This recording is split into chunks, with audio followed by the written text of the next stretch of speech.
So we started a conversation about drug and substance abuse from the last episode with my good friend Ian Zach. He shared his journey on alcoholism and smoking and how he got over it. Now today, it gets better. We are honored to be graced by a psychologist. First, I'll let her introduce herself. I am Lydiah Karimi, a counseling psychologist and a marriage and family therapist. I have been working in this field for 9 years now, and it's been an interesting journey listening and hearing and helping people address the challenges of their day-to-day life. Karibu sana. Thank you so much for honoring our invite. You're welcome. So we had a discussion, a conversation with my friend, and he was sharing his journey on alcoholism and smoking and how he got out of it. It's been years now for him since. I'd like us to delve into that addiction and mostly focus on drug addiction and now touch on also on the social media part, because some of us are addicted to social media, just that you haven't realized it yet. So also delve into that. Maybe we can start with addiction. What is addiction? Okay, so addiction is a persistent and strong urge to get to take in drugs or to use something or even someone, because you can not only get addicted to drugs alone, but even people, social media, as you're saying. But that urge is so persistent to a point whereby it affects your daily life. It's an addiction when it causes harm to the people around you and even you as a person. If you're not able to perform your daily tasks well because of the intake of that urge, then that's an addiction. Are there people who are more vulnerable to addiction as compared to others? Yes, there are. There are people who are more vulnerable depending on what kind of addiction we're talking about. Now, like a drug and substance abuse, we've got certain people who are at risk compared to others. Research shows that men or the male gender is more vulnerable. Oh, really? Yes, to drug addiction compared to ladies. Yes, I think more research needs to be made. At some point I was wondering, is it a responsibility thing? Is it a stress thing? But we need to do more research on that, Brenda. And you realize that if someone is coming from a family whereby there's a history of drug addiction and substance abuse, they are likely to use the drugs. They're likely to get more addicted compared to those that have not come from such kind of families. So it can be genetically predisposed to the addiction. Yes. Genetically? Yes. Okay. And it can be environmentally predisposed because we tend to do the things that you've seen other people do. That's so true. So if we're used to seeing people take alcohol, we're seeing people using cocaine and other drugs, then we are likely to pick it up and use them. Now, other people that are likely to be vulnerable are young people. Yes, young people due to peer pressure. So you can imagine if you're not coming from a family, a background whereby there was a drug use and addiction, and then you find friends who are taking alcohol and they're experiencing these pleasurable feelings, then you also are tempted to just try it out. Or maybe you've gone out and you're taking your soda and a friend tells you, just taste it.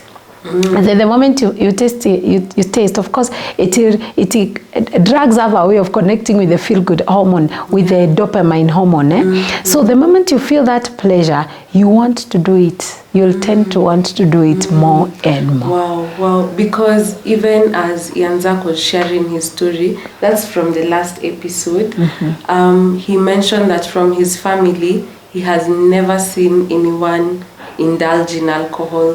Then he went to high school, and then he's like, during preps, there are people who seem to be more hyped, like what's not happening. So he started out of curiosity and to fit in. So that's very interesting that you as well point that out.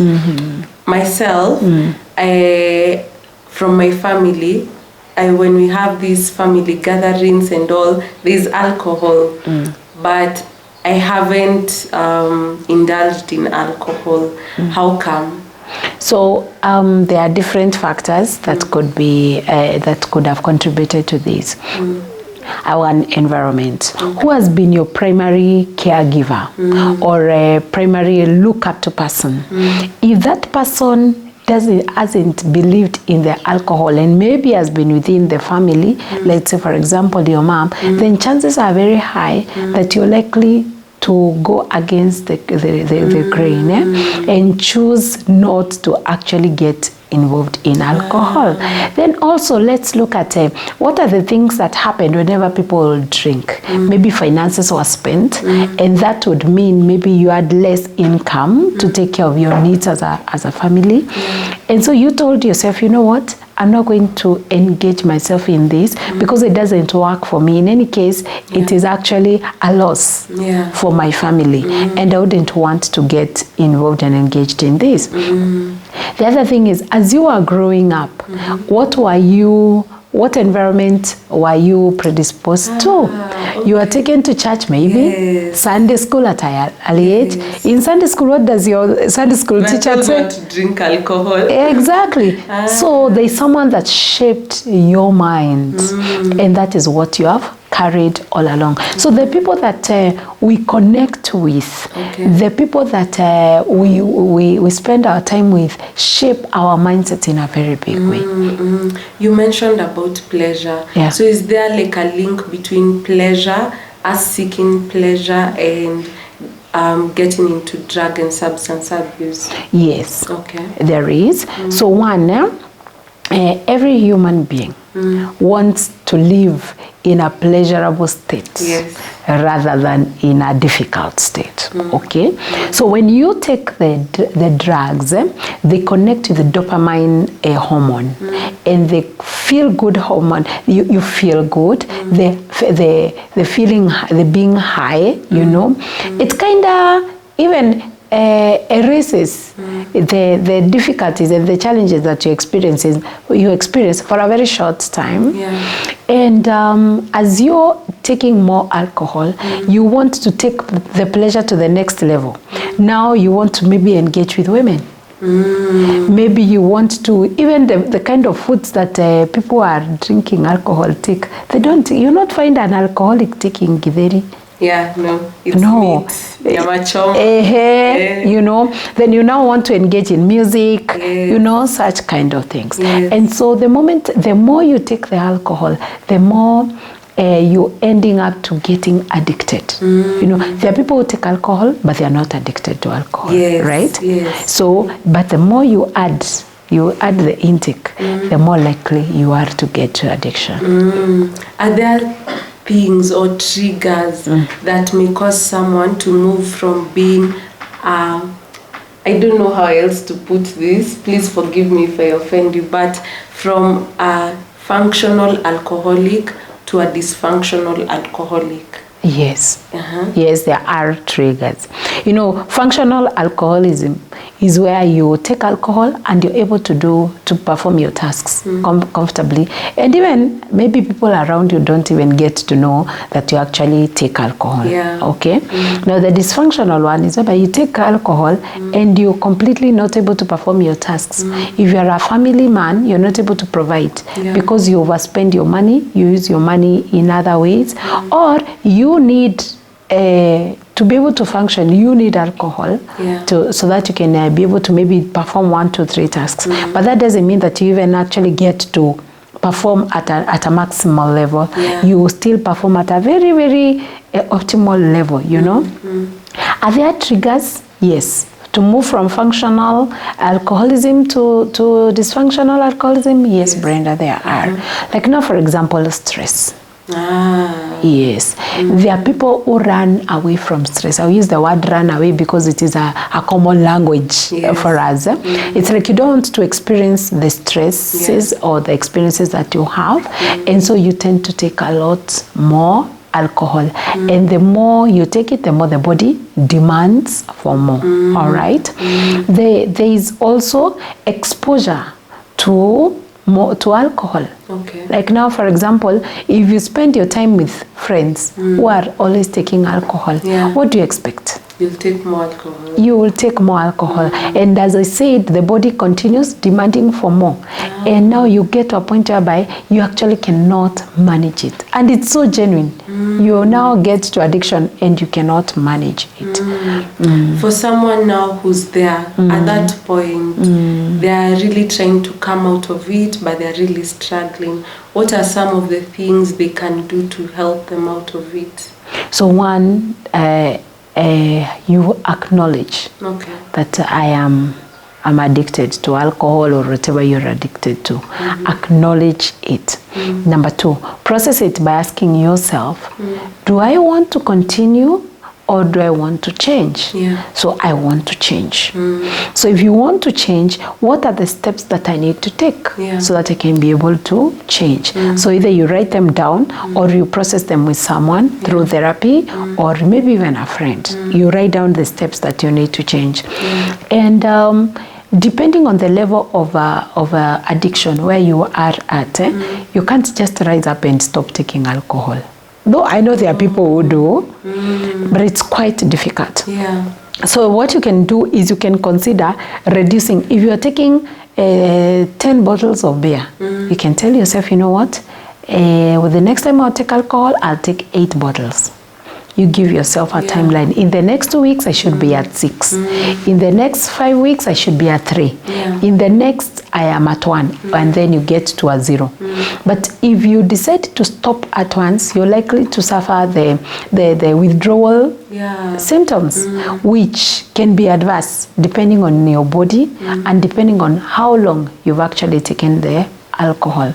So write down the steps that you need to take to make. The next thing is one of the steps could be even changing the friends that you relate with. So you might need to now look for ways to reduce the attachments with them, pole.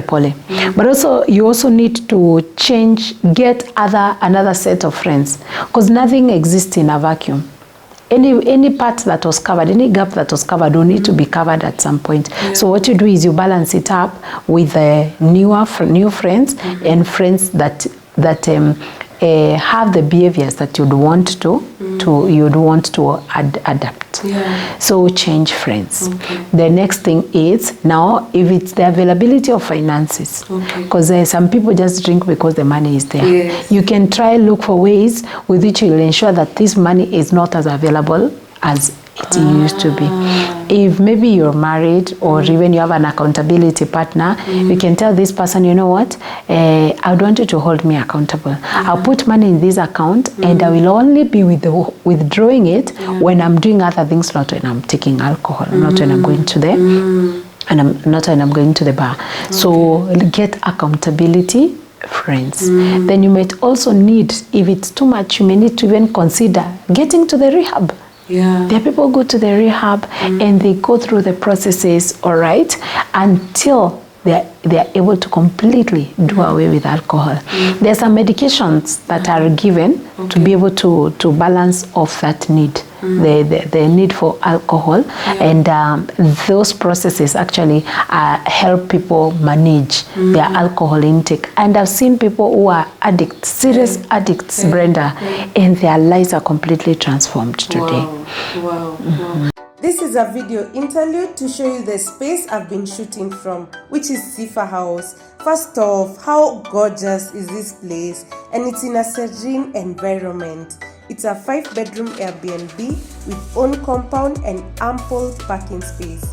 It's located along Thika Road, Kimbo Ruiru, Kiganjo Road. Now guys, this space is perfect for your bridal pickups, your rural shows, your family long stays, small group events, and content creation like your podcast, YouTube, photo shoots. Now the only thing standing between you and this hidden gem is making that call and booking this space. So what are you waiting for? Make that call. You mentioned on withdrawal symptoms.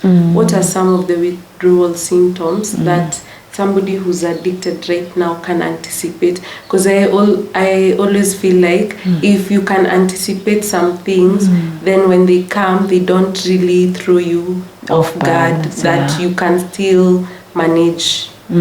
So what are some of the withdrawal symptoms that one can anticipate?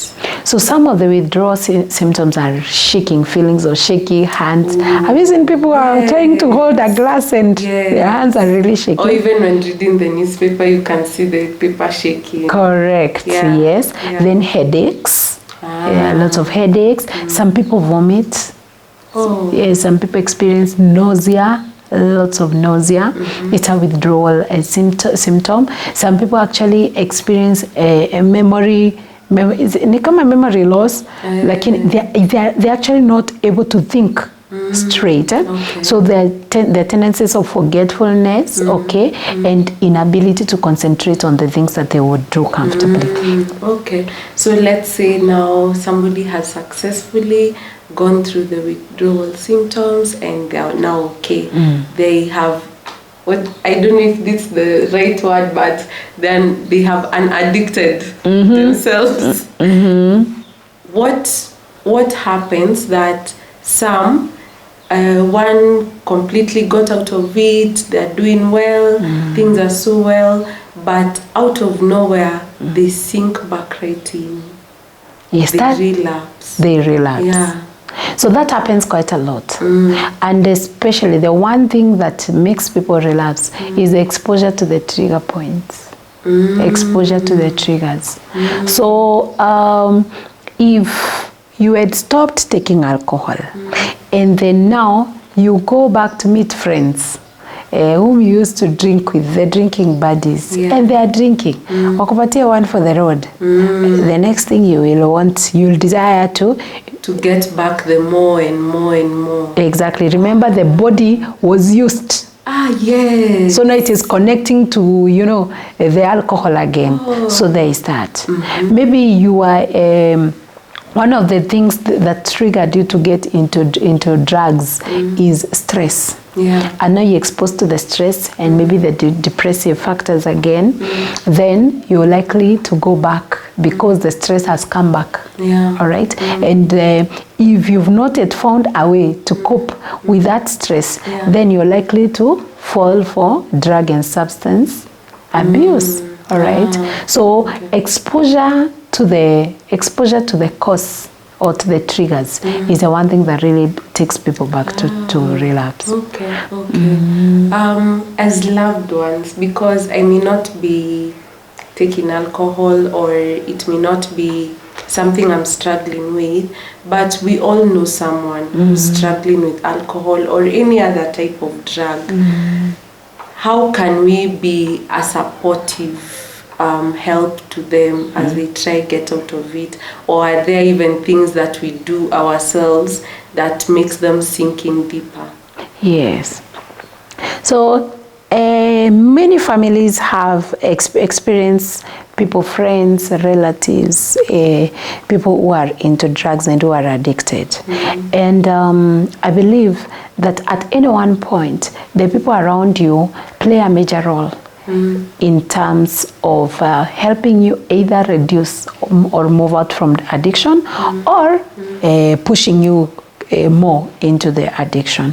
And so as a family members, maybe we have relatives who are into addiction. Number one, we need to grow a skin that accommodates this person. One, acknowledge that this is my brother. This is my sister. We are here, we are in this together. And you carry the burden on their behalf.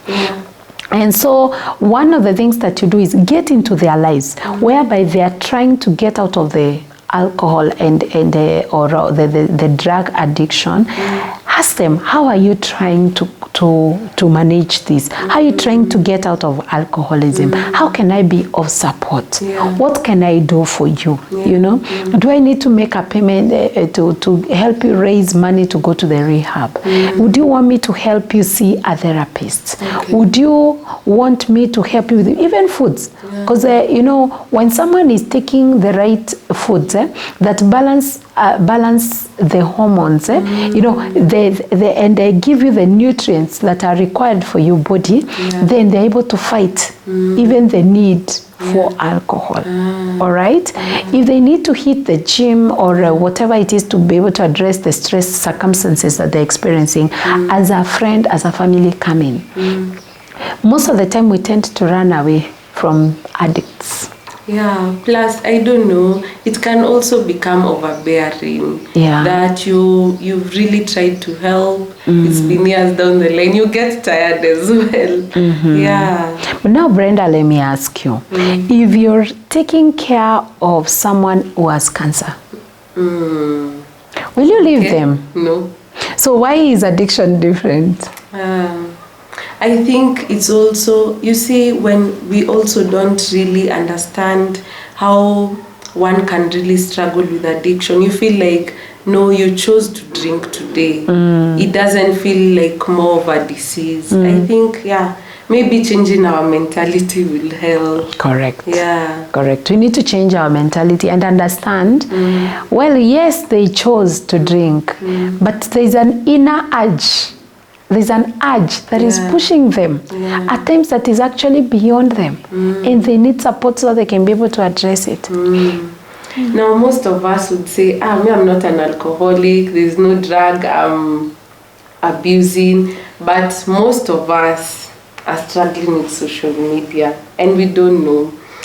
Myself, I find subconsciously, every time I pick my phone, that I'd go to Instagram.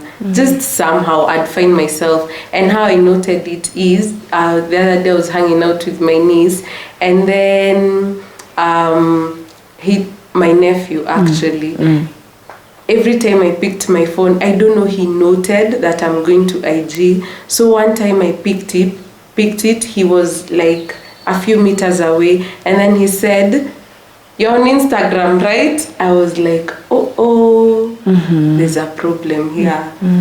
Why is it that I'm always picking my phone and I'm just going to IG? And it's not like there's anything, I'm just scrolling. So social media, how much is it affecting us? So I must say, social media, technology, one, they are a good thing. Because if well used, they are a plus today and even in the years to come. But now it is a challenge when we are addicted or when we engage in a way that our daily lives, our day-to-day activities, our occupational activities are affected. For example, if you've got 8 hours to work, then you spend a whole 5 hours on social media. And you've got only 3 hours to do productive work, then it means we are not doing well. And you need, or we need, to identify how much time we spend on productive work. Because if you get on social media and you're just scrolling and there is nothing that you're doing, it's not bringing you anything on the table. You're not learning. Because if it was schoolwork and maybe you're learning, you're doing some research or something, then it makes sense. So I'd encourage that first identify, what is this urge? What is the cause of this urge to get into social media every now and then? Am I idle? No, most of the time. Most of the time you're not idle. You've got other things to do, right? So what do I want to pick? Do I want to see lifestyles? Does it give me some form of, is it joy or, feel good spaces? If that's the case, can you look for something else that you can do that can make you happy? A replacement. Exactly. And then now, decide, you know what? I have 8 hours. I'll only spend 1 hour in a day. And I'll make sure that I've done a timing. of the amount of time that I'll spend on social media. Like now, I remember, because now as a therapist, I do articles that I share. At times I need to respond to them. So what I do is I decided I'll be doing articles, and then once I'm done with posting, I will not get there until maybe later. Maybe later in the day, and I don't have to keep checking up.